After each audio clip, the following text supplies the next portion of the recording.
Ursula Kendall is a beauty. She's a dark-haired beauty.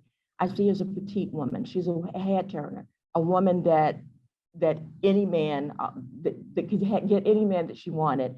She is a society woman, a debutante, presented before the Queen.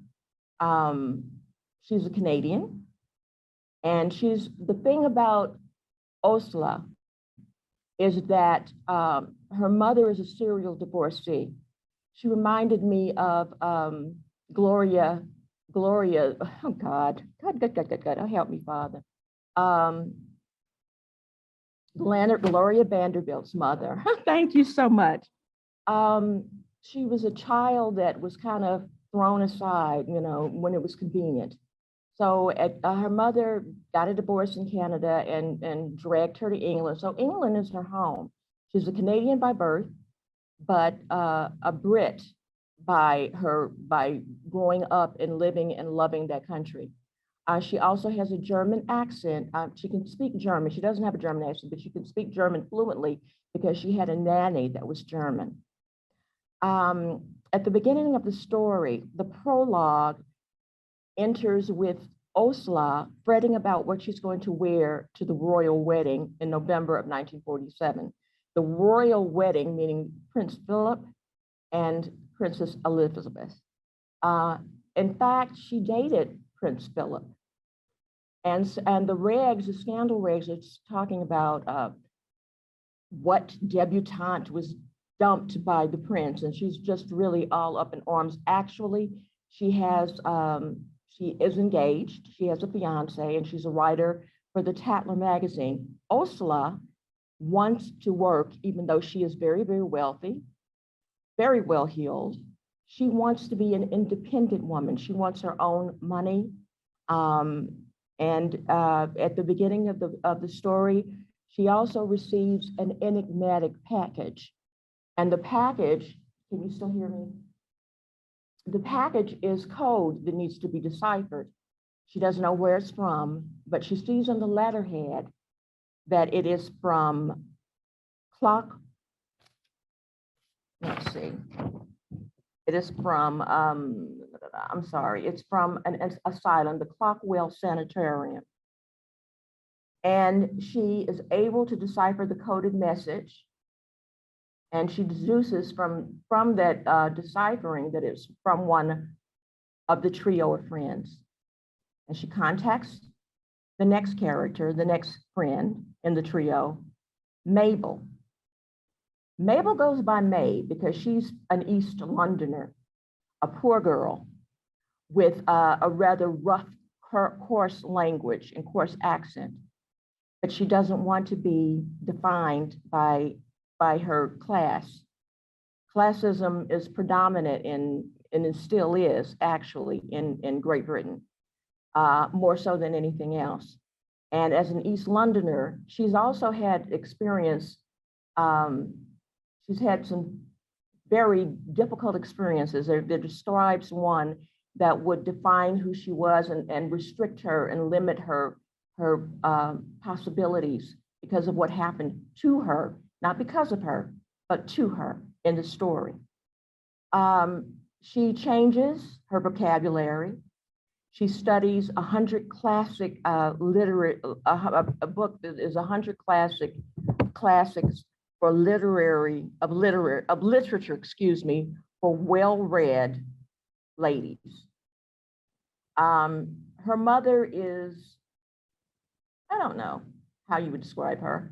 If any of you have seen the lady who speaks about, there's a television show where there's a lady that is a bit pretentious, and she has a sister that all of her sisters have names that are flowers, Violet, and I don't know. She's always talking about refreshments. Does anyone know who I'm talking about? Yeah, Hyacinth, that's it. So Hyacinth's sister, the little tot, her totty sister, I don't know if it's Rose, I can't remember, but Rose reminds me of Mabel's mother. And they describe her as a woman that's walking around with a cigarette dangling from her lips saying, you think you're too good. You think you're too good to marry a boy from around here. And she says, Mother, I'm not too good. Her ambition in life is to find a husband, not to find a great love, but to find a great husband who she can be a good wife to, raise children, and have a home. She wants better for herself and for her little sister, Lucy. Her mother is really tired and is not, Lucy runs around dirty and in underwear and her skivvies. And she's not angry at her mother because she realizes her mother is old and she's got this little toddler that she's taking care of. But that's not the life that she wants. She is a fighter. This woman is strong. They describe her as a tall woman, at least 6 feet tall. And she has a wonderful figure. She cuts a wonderful figure. She is also extremely attractive to men, but in a different way not in a conventional way as Osla. She has a knockout body that makes men weak. She's a no-nonsense girl, and she's quick to retort when somebody says something to her that is offensive to her. As I said, she has retrained herself to speak, and she dresses elegantly, and she wants a better life. The two of these women, Osla and Maeve, short for Mabel, because she does not want to go by Mabel because it's just a little bit too low rent. The two of them meet on a train to Buckinghamshire, where they will be working for Bletchley Park, which is a secret facility where men and women work to break codes. Now, Maeve doesn't think much of this pretty little, what is often referred to as Osla as a silly debutante. She doesn't think much of her on the train, but someone starts making overtures to Maeve in a less than polite manner. And the person that cuts him down to size is Osla. So they quickly become friends. They end up being roommates. When they arrive in this little English village, they are boarding at the Finch's household. Now, the Finches have a daughter, Beth Ann, or Beth for short. The Finch's mother is drawn as a very religious woman, but religious in the sense that she doesn't like anybody and everyone is a slut, and she is quick to tell them that. If her daughter does something that she perceives as wrong, she makes her hold the Bible up over her head for 20 minutes, sometimes for long periods of time, where it's very painful for her to do that. And she pinches her on the inside of her elbow. So she is bruised. And her father does not defend her or does not say anything, speak up at all to his wife. He only speaks for his wife. This young woman, Beth, is mousy at the very beginning of the story. She's got dishwater blonde hair. She dresses in a drab way. They said she dresses in a way that, oh gosh. I was really touched by this particular character. She believes that she's stupid, and she has very low self-esteem. Anything that you would give to a child, a sense of self, a sense of self-respect, has been drained away from her by her mother. She has siblings that are married and that don't live at home, but her mother once says that she's not going to marry. I don't want her to marry. She needs to stay here to help me. So that's this girl's life. But she can figure out a crosswords puzzle and a difficult, like New Yorker or New York Times crossword puzzle. And that's what she's helping her father do at the beginning of the story. The three of them are living under the Finch's household. And of course, Mrs. Finch thinks that the other two girls are sluts or tarts. And they began to work at Bletchley. Now, Bletchley was a mansion, and that has been transformed into a facility for the code breakers. There are 3 types of code that they break. Type print, they decipher code that is used on an Enigma machine. something that's called an Enigma machine by the Germans. It was created that it's a massive machine that they have to turn wheels, find keys. They have to, for all three of them, they decipher by figuring out the first one where Ursula translates. She has to find words by eliminating. They eliminate letters, and I mean, this is really above my pay grade, so I don't understand it, but it's very complex. They work in huts, numbered huts, and each hut has a different specialty. All of them are secret. They have to sign the Official Secrets Act and swear that they will not tell anything that they learned within their specific huts. Of course, they do talk to one another, and everyone kind of knows that they're lax in that respect, but they say nothing outside of Bletchley Park. Bletchley Park reminded me of a university. It's like the commons and the grounds. It's like everybody's, when they're not doing anything, they're out playing and, and sunbathing and enjoying themselves. And it's an eccentric bunch of brainy people. Maeve kind of looks at Beth contemptuously at first at the beginning of the story.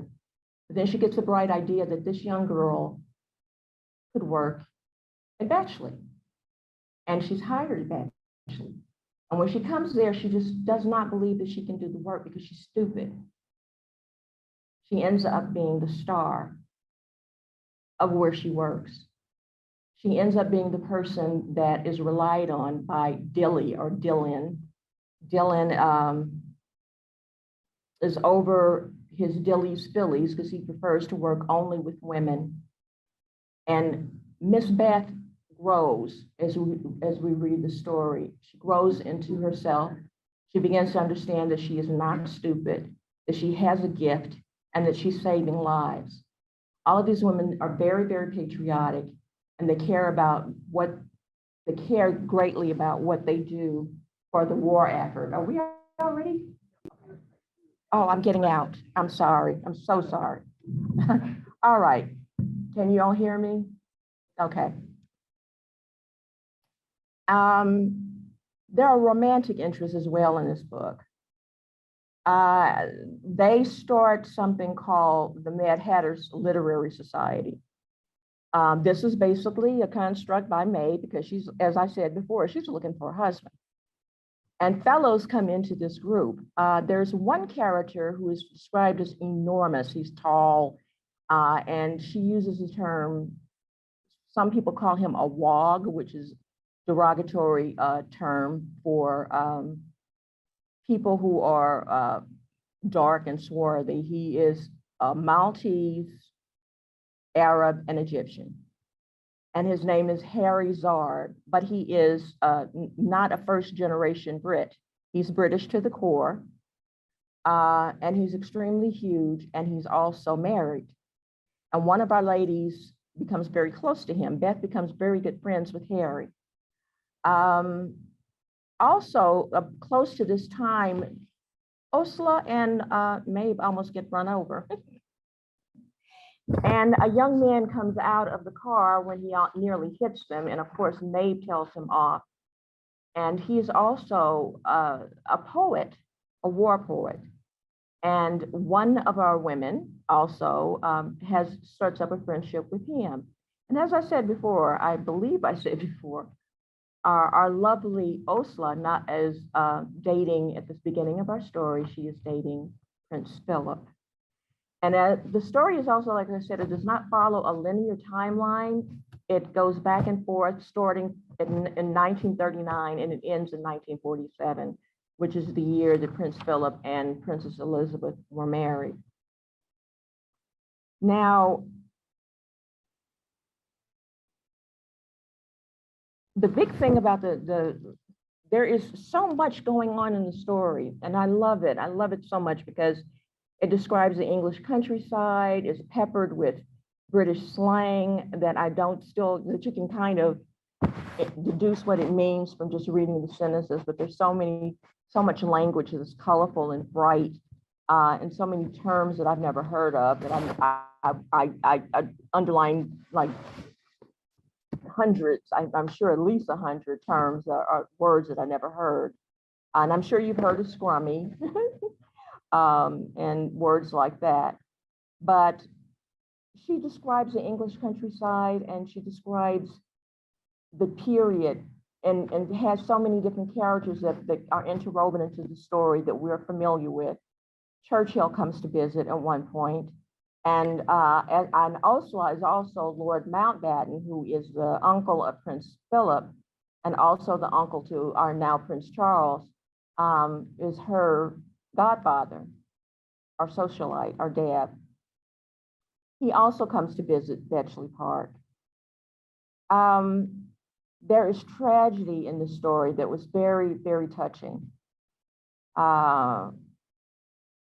Between the three women, they all feel that they have betrayed one another at some point, in some way.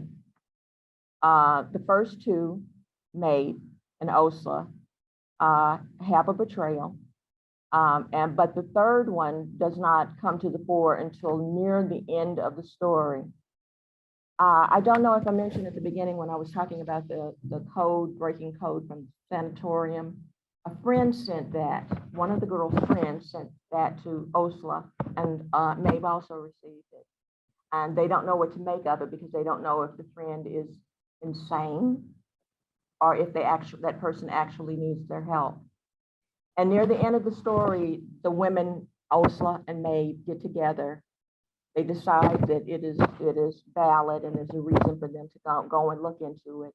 And they decode the message. The third person who sent the message is a friend, and I'm sure from the story and me telling you there was a trio of women, you know who the third woman was. I know you know that lobotomies were done, was sort of like standard practice in the 40s until it was decided that this was something that was destroying people's lives. I did a play once that was written by the Glass Menagerie. I did the Glass Menagerie, and I was told that Laura Wingfield, who the story was about, was the author's sister. And her mother, because she just didn't want to deal with her daughter anymore, got her a lobotomy. This was done a lot. And I'm so glad that, anyway, the person that was in Clockwell Sanatorium, there's so much suspense and so many things going on that are happening. The friend that was in Clockwell is threatened with a lobotomy. She doesn't know what a lobotomy is, but her friends come to help her. There's a message which is an important part of the story. And I'm not going to tell you what the message is because that's a part of the ending. Like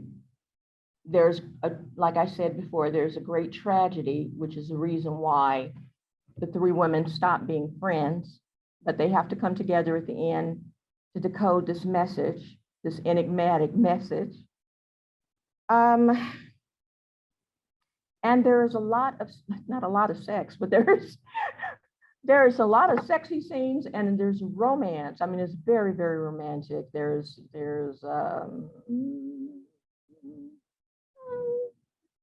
subtle romance and there's not so subtle romance in the book, depending on your taste. I found it very, very charming. I found it to be a very lovely story about friendship and love. All three women are looking for something in their lives. They're looking for home.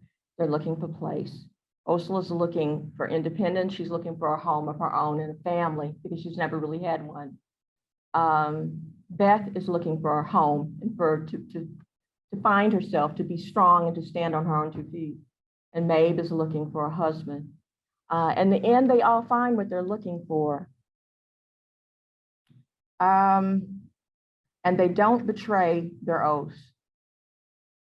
So that was my summary of the story. I can go through, I have it summarized chapter by chapter, but that's a lot because it is the book is 624 pages.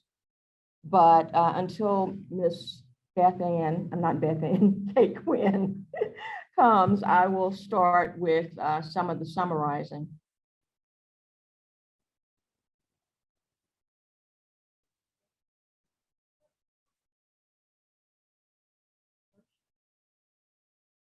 No, I don't think she was autistic. I think that her problem was her mother.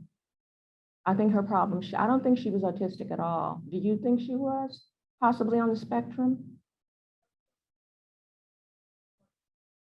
That's right.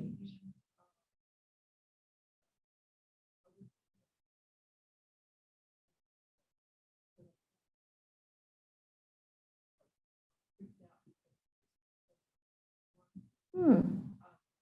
Well, see, I didn't think that, but from what you're saying now, yeah, it's a great possibility. That's what she was saying.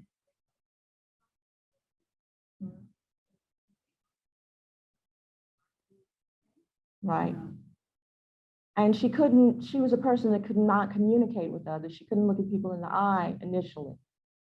And she was just a little sad sack that would go on errands for her mother. So that's an interesting question. I have to look into that, think about it some more.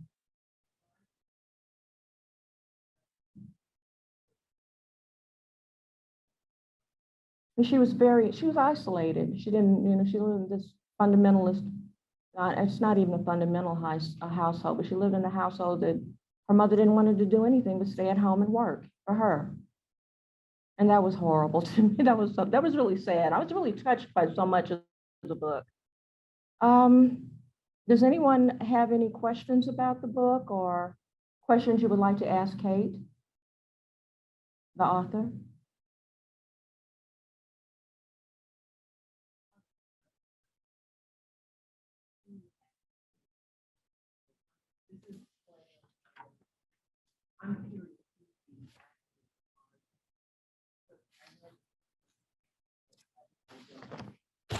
Well, yeah, I didn't want to tell you who it was because I would kind of tell you the book, but should I go ahead and tell them? Oh. Mm-hmm. A Giles. Giles. Yes.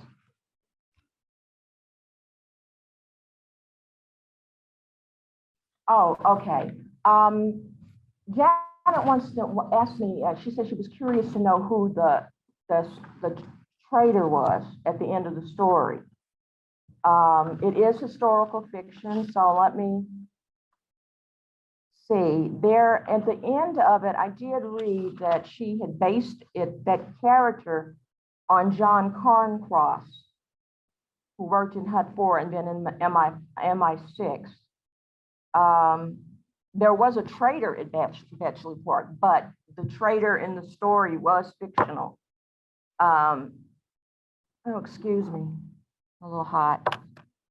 But that was John Carncross. And there were other people I believe that she said that also betrayed Bletchley Park or betrayed the UK. And it was drawn on, a lot of this was drawn on actual people. Let's see. Osla Kendall was based on Osla Benning. She was also an ex-girlfriend of Prince Philip. And was from Canada and was a Polish debutante. She describes her as a Polish debutante. Beth Finch was a fictional composite of two women, two code breakers. One was a Philly Mavis, and another was nameless, who suffered a nervous breakdown after her love affair with a married BP colleague. Okay, and Harry Bletchley was based on Maurice Zarb. who was also from a prominent London banking family, and it was a code breaker in Hut 4.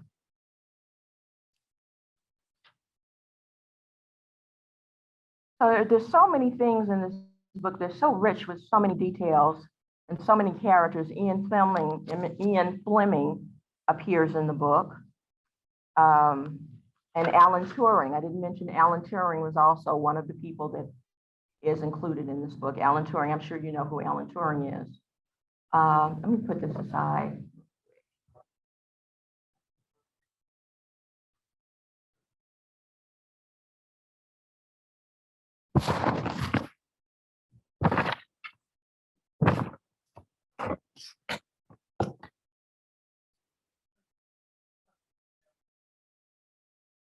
Oh, well, Alan Turing was a brilliant, I believe he was a mathematician. He was also a code breaker during the war. And he was crucial in defeating the Nazi regime. He was also a homosexual, and he was persecuted for his sexuality. I think that he was castrated, I believe, which is very, very sad, because he had to live a life. It destroyed him, basically. There was a movie about, if you're interested in Alan Turing, there was a movie about him starring Benedict Cumberbatch. I have a difficult time saying his name. But anyway, he played Alan Turing, and I would highly recommend that you see that film. The Imitation Game. Thank you so much. Yes, it was a wonderful movie. No, no. I assumed that there was probably something there for certain people, so they had to stay. But they described that people worked there 36 hours on the clock, and then they would go home. And it was operational 24 hours a day. They had 3 shifts, and people would come in. It's amazing. It's just a fascinating story of what these people did and what they were able to do with little information. Some of them didn't understand. They didn't, they would, the ones, there were people who not translated, but they deciphered code to find German phrases and German sentences, and they didn't understand German, but they knew it was German because of the way it looked. Yes. And the majority of the workers were women. At a time when women were not valued, women were meant to be wives and mothers or just accessories. But this was a time when the intelligence and the intellect of women was very well respected, and these women this was just, what? I'm so sorry. I'm so sorry. It's unbelievable. The question, I don't know. That wasn't a question. She made the comment that the majority of the workers were women. Let's see.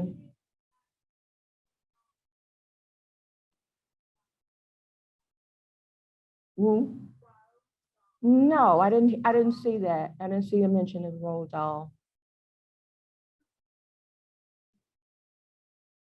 Yes, that was a job. It was their job. And they felt like they were paid, they felt like they were paid well because they could afford to live in a flat and take care of themselves with it. Also, the money that Beth made, her mother took all of it. Yeah. She took all of her money, and then when she came home at the beginning of the story, she would be very, very tired and worked very hard and focused on what she was doing. And then she would come home and have to work and stand and do stuff for her mother. Okay. So, and the romance between Prince Philip and Ursula, that was a wonderful dynamic in the story. It made me fall in love with Prince Philip, which I didn't think I would. And I really believe he loved Princess Elizabeth, but I I don't know how much you know about Lord Mountbatten. I think he sort of orchestrated the relationship between Elizabeth and Philip. He wanted that wedding to happen, or, wanted to be more in the royal family, a little higher up into the family. But in the story, they love each other, but because of official secrets that affected their relationship, the relationship between Ursula and her Prince Philip, her Prince Charming. Mabel, because she lived in poverty and she lived in an area where she had to fight men and fight off men's attention, her perspective on life and on men was very, very different. She didn't believe in love and romance.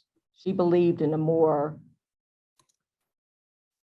transactional relationship between men and women. It's like, I will wash your clothes and raise your children and we'll be friends.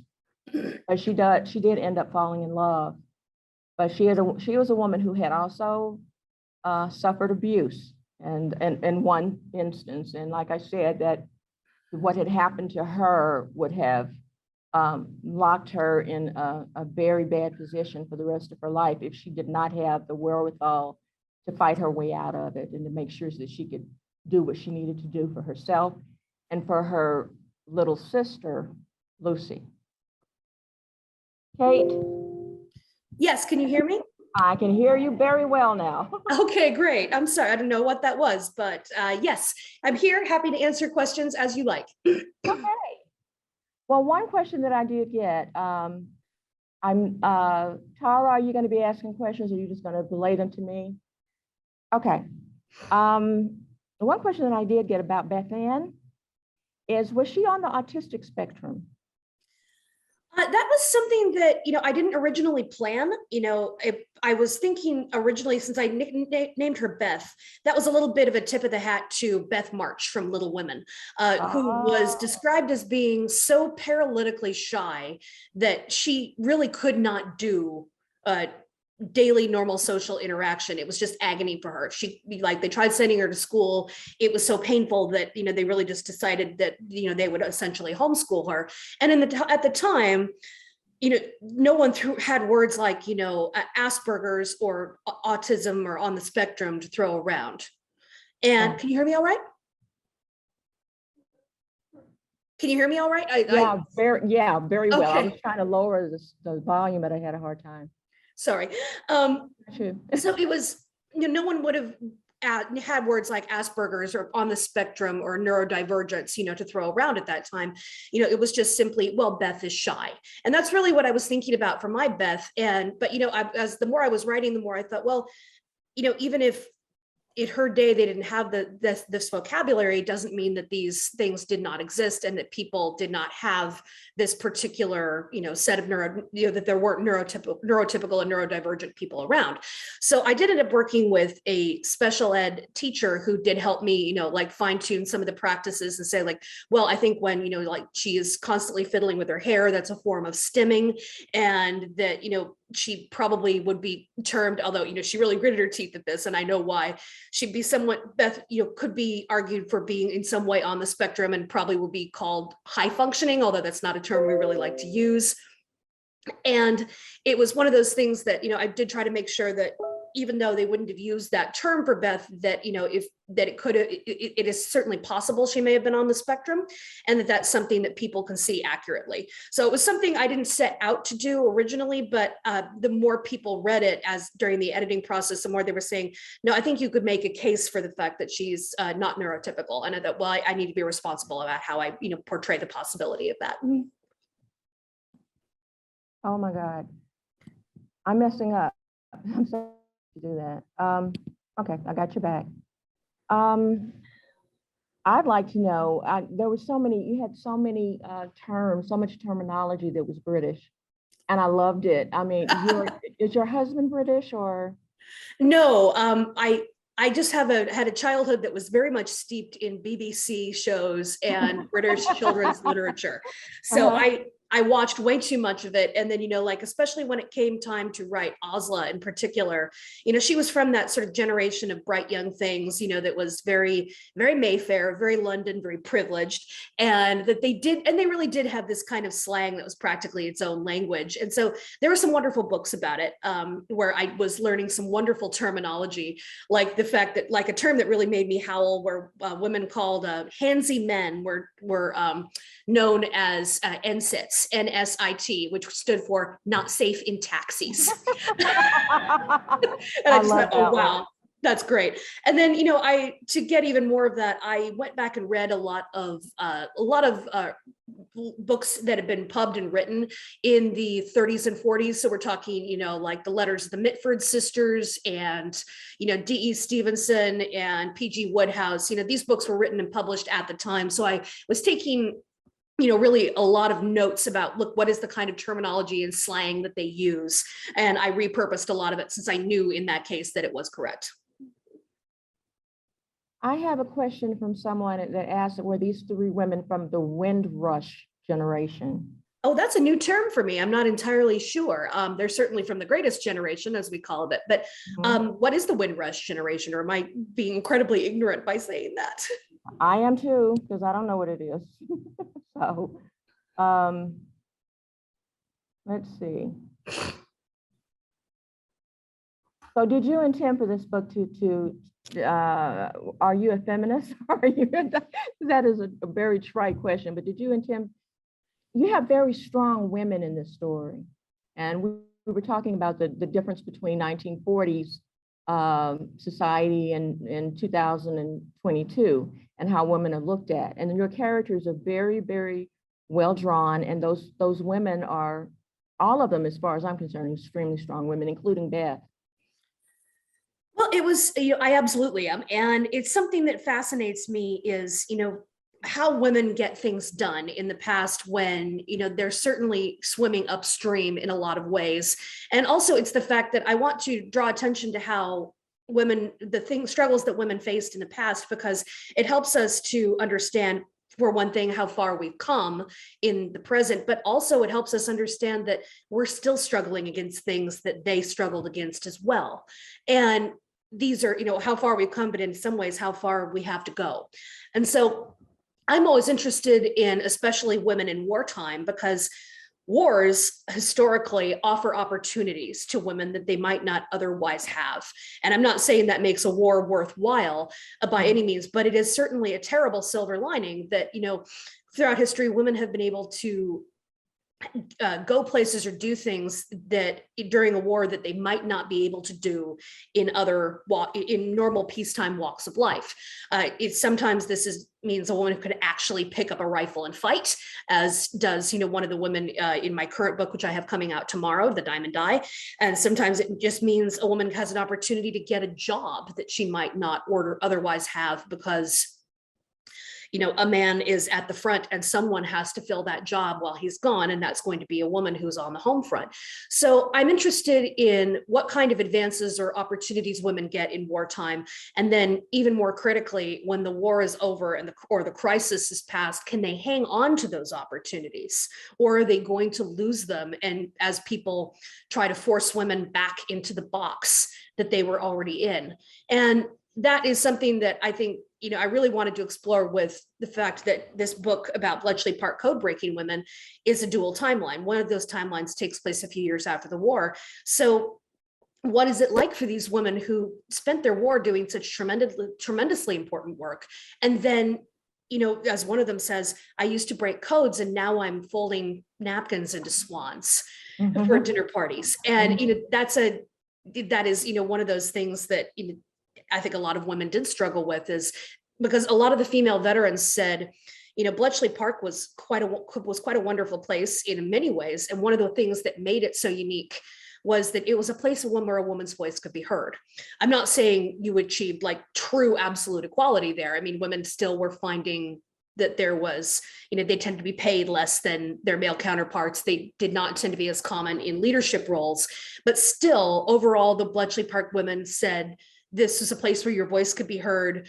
There was more equality and acceptance in the workplace from the people around you than women were likely to find in the workplace outside Bletchley Park for years or decades. So to go from that accepting environment where if you had an idea, you could voice it and it would be listened, you would be listened to going to back to, being told to, get back in the kitchen, essentially, that's going to be quite an adjustment.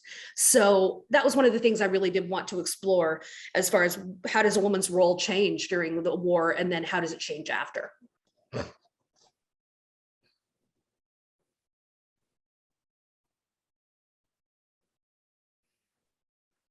Oh, there's someone that's asking a question in the audience, and I will relay it to you as soon as I hear it. Have any of your books been made into films, or are there any that are going to be made into films? I have had my last 3 optioned as limited series, all by different production companies. That's the Alice Network, the Rose Code, and the Huntress. They've all been optioned as like a mini series, essentially, like an isolated series, and which I think is great. And it's lovely to think of getting 6 or 8 hours of television to be able to do that rather than just 2. But that's only the very first step in a very long process, and it's by no means a guarantee. So, it's lovely to think about, dream casting and all of that, but I don't have any other information besides, yes, there's a production company that is working on these each of these miniseries and trying to get that moved forward.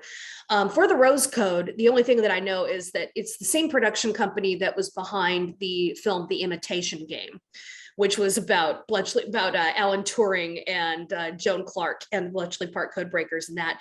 And so I do know that there are at least some Bletchley nerds on this project, and that is a lovely thing to think about. But that is literally all I know.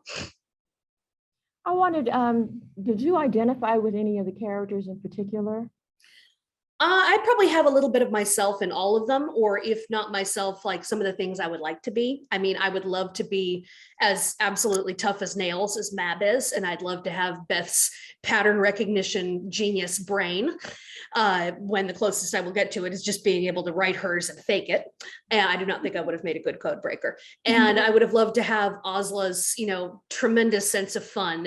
She's that kind of person who, she comes in and the party gets started. And I think most writers are a little too introverted to be quite that effervescent life of the party person. But so probably all of them have a little bit of something that I'd like to have. But I adored all of my ladies, and I would have loved to be friends with any of them. I have a question. How have you discovered some of your characters in your historical events?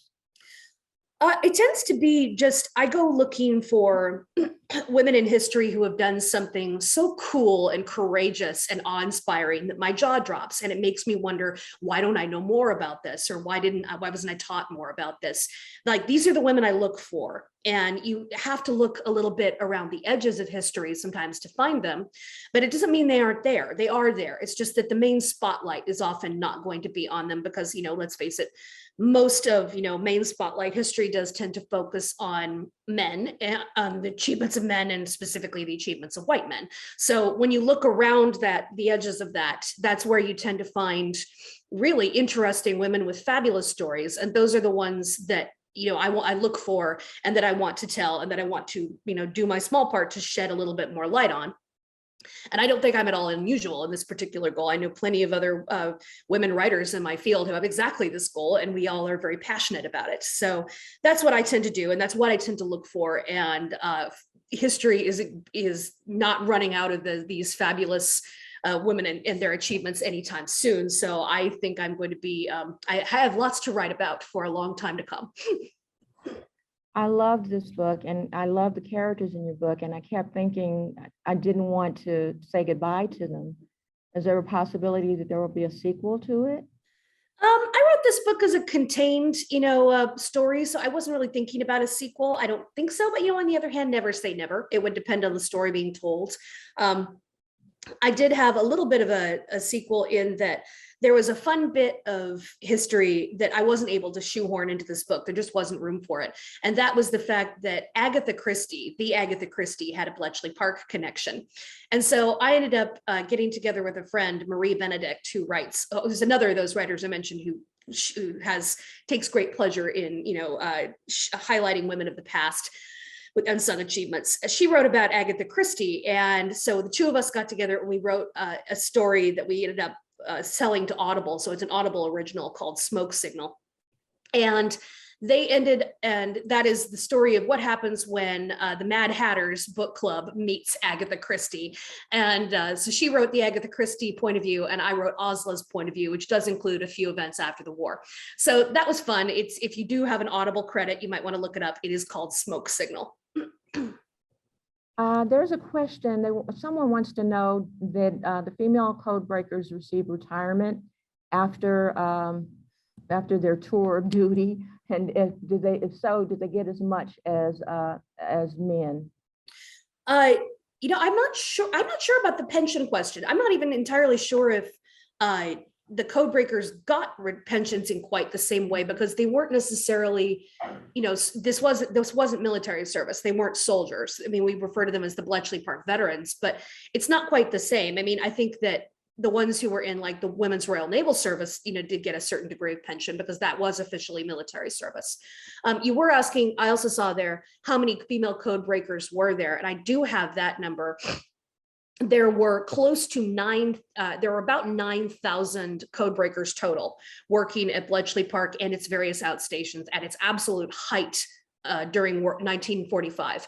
About 7,000 of those, or a little bit more of that 9,000, were women. So this is a lot of ladies here.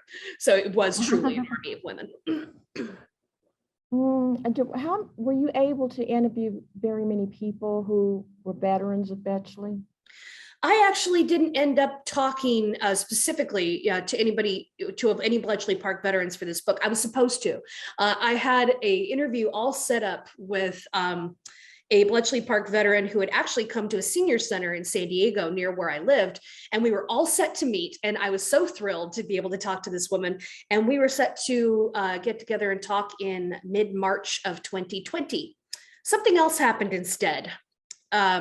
So everything shut down. Nobody was going anywhere. And I just thought, this woman has survived the London Blitz. She survived World War II. I am not going to be even remotely responsible for like bringing an outside germ of any kind into a senior center where she is living. So that never happened. And I'm really sorry that it did not. But fortunately, the Bletchley Park veterans, a great many of them wrote about their experiences. Either they wrote books, they contributed to books, they wrote essays and articles, podcasts.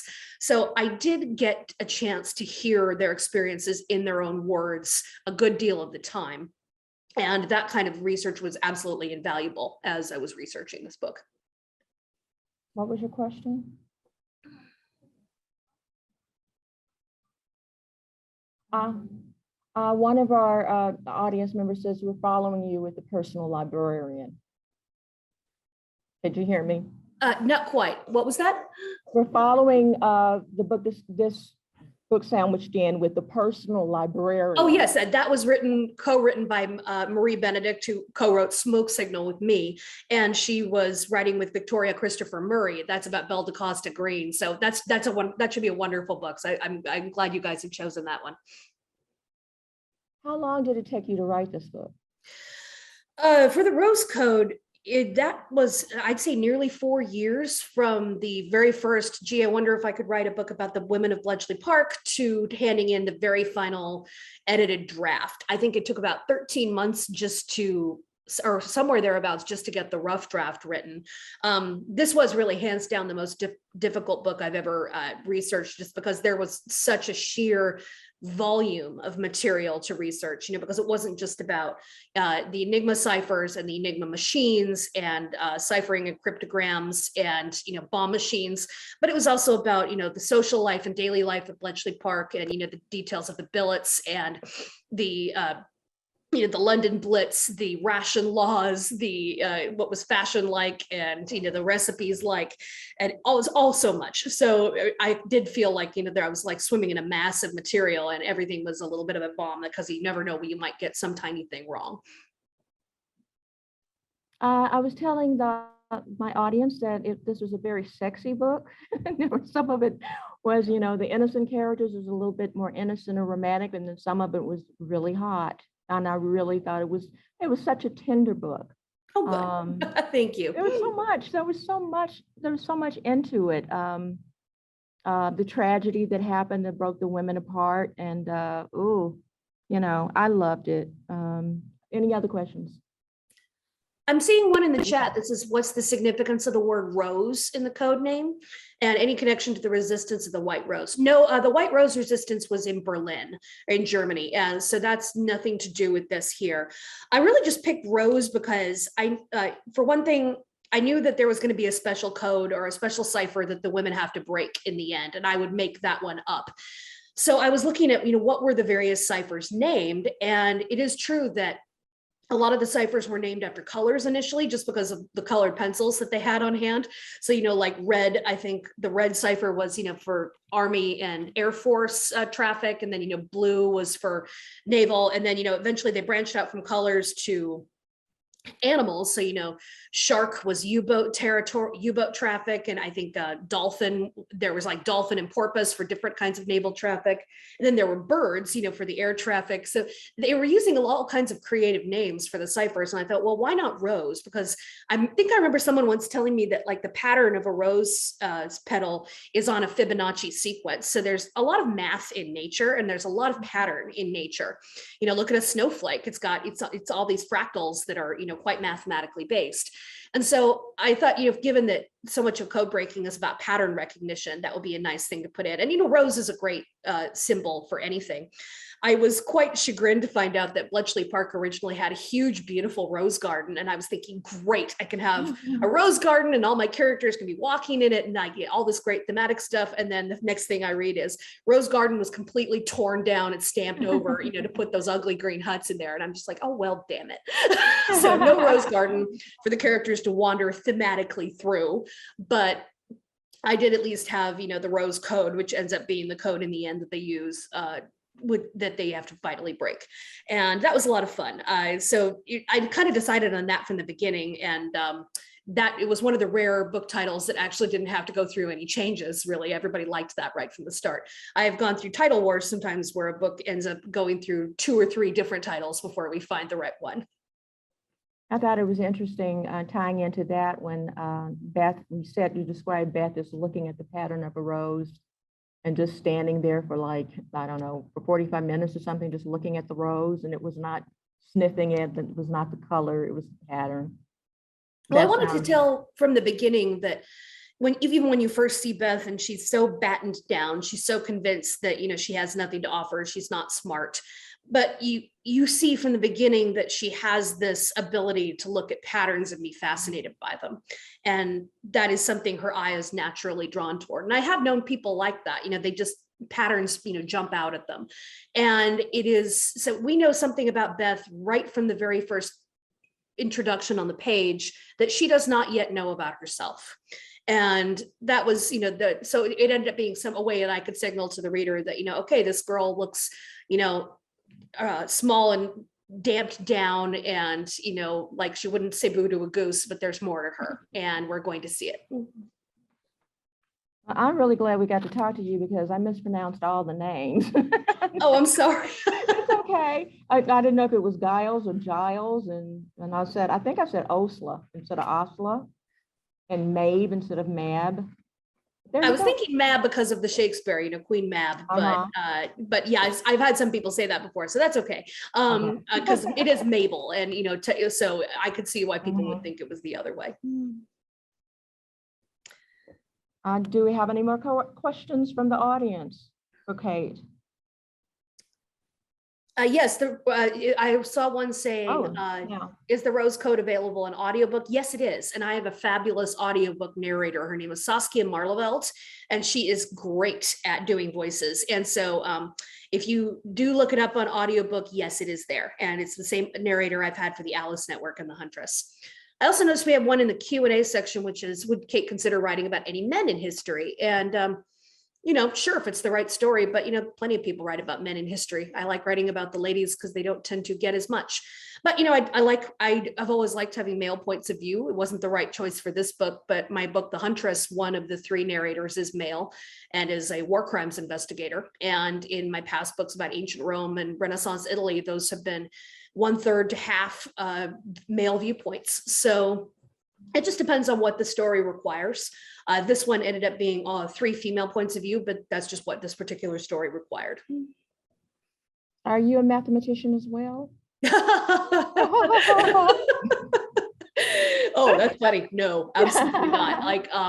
I am not a mathematician in any way, and I am so technologically disastrous that my husband claims I can destroy a toaster from 9 feet across the room, and he's not entirely wrong. So I don't know why I decided in some ways, like, I'm going to write a complicated technological mathy kind of subject, because that's not the kind of brain that I have. But I did. I decided it was a good idea, and by the time I was tearing my hair out and thinking this was a very bad idea, I'd already signed a contract and I had a deadline, so I had to take it. As I went along reading and looking at cribs and keys and wheels, and I was thinking, oh God, I can visualize it, but it was wonderful. That's why I wanted to put the pictures that are in the back of the book of an Enigma machine and of the bomb machine and so forth, because it can be hard to visualize what these things look like. And I did want to put those in as, like, yes, this is what it looks like for those of you who are having trouble imagining it. And so that's why there are the photos in the back of some of the machines, which are quite cool. And I have seen them in real life and, geeked out quite a bit over them. I noticed we have a question in there about what is the upcoming book about? And there's another question that says, are you working on another book right now? So those are related. Well, the upcoming book, which releases tomorrow, God help me, is called The Diamond Die. And that is about, it turned out to be a little more timely than I really anticipated when I first wrote it, because it is about a Ukrainian female war heroine from World War II. A woman who was a library researcher and a single mother and a grad student who ended up going to war when Hitler invaded her country, and ended up becoming not only the most effective female sniper in World War II, but the most effective female sniper of all time. And if that wasn't enough to make her a fascinating subject for a book, she was sent on a goodwill tour in 1942 to the United States to beg for aid for her country. And while she was there, as one does, she became very good friends with Eleanor Roosevelt. Mm-hmm. So I just thought a Ukrainian female sniper and the First Lady, bonding in America in the middle at the height of the war. It's like, I can't make this up. I've got to write it. So that's the next book. It is coming out tomorrow. It's already hit a lot of stores and a lot of places. So do feel free to look it up and leave a review if you like it. As far as the other question, what am I working on now? Yes, I'm already about 40,000 words into the book that will come after The Diamond Die. That one tentatively is titled The Briar Club. And that is about the Cold War in the 1950s, Washington, D.C., Cold War tensions, McCarthyism, the Red Scare, all of that very dark and deliciously naughty territory for a novelist to explore. So that is what I'm working on next. Tentatively titled The Briar Club. It doesn't have a pub date yet because I'm a long way from finishing up the rough draft.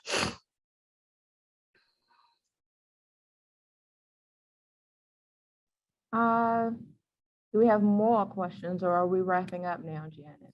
Okay. Well, I'm not seeing any open questions.